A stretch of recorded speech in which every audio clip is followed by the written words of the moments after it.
Well, hello, everybody. This is Universal Truth of Mankind. Welcome. I am Dave, your host, and this is Kabbalah 101. In a previous video, I mentioned this book. It's called the Shamadi. You can order this online. It's by Bahu Salam, which means Master of the Ladder. You can get a lot of his works off of Kabbalah.info. You can also download this for free, a digital copy. So this is a great book to read. No excuse not to have a copy. Great book. I love reading every now and then, and it's quite in depth. It will help you to expand your mind and your thoughts into a greater, got some wind going on here, into a greater capacity. We're going to be covering the very first article here. And this very first article is this: there is none else besides him. I'm not going to talk about the article specifically. You can read that yourself. Very insightful. And it will add a lot of, it will shed a lot of light on different ways of thinking about who the creator is. But I want to focus on just the title of this article and nothing else. And I want to take a little bit of a different perspective of it. It's in keeping with the rest of the article, but I want to emphasize a different perspective here. Now it says there is none else besides him. Now, there's two ways we can look at this.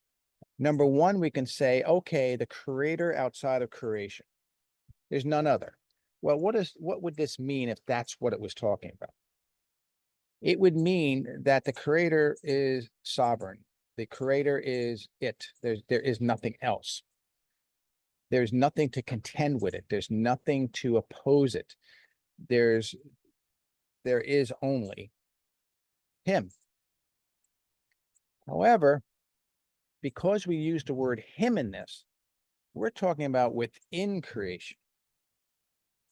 Remember what I said, when we deal with gender in scripture, such as a gender of, yes, chickies, I got the chickens around me pecking for bugs. It's about giving. The creator can only give. The creator gives. And so it uses the male gender as an indicator of giving. It's all it means. It's not saying that the creator, or we're not talking about a male per se, like man and woman. We're talking about in terms of giving.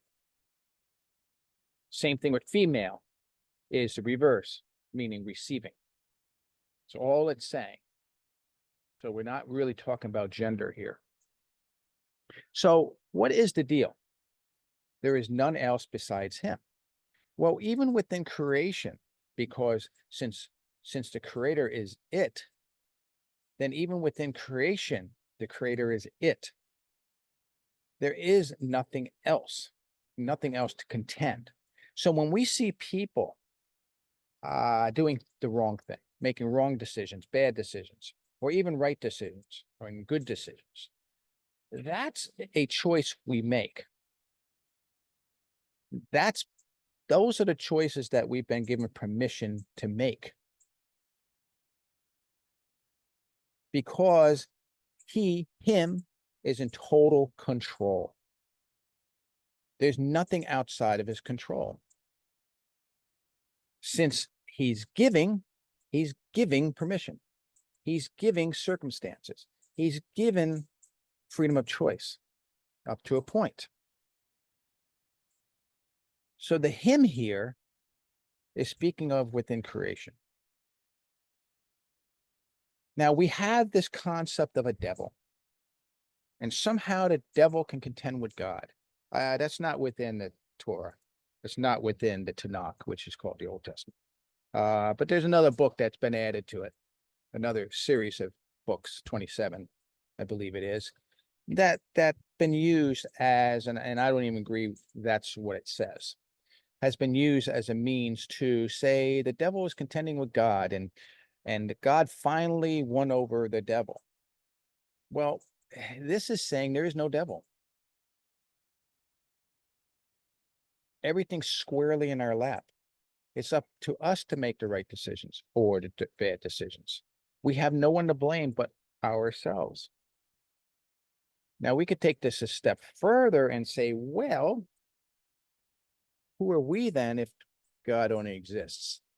That's a good point, and I'm not going into that right now. I think that's something you all should fathom. Read the book, read the article, and you get a better understanding. So take care, everybody. Have a great day. Shalom, shalom.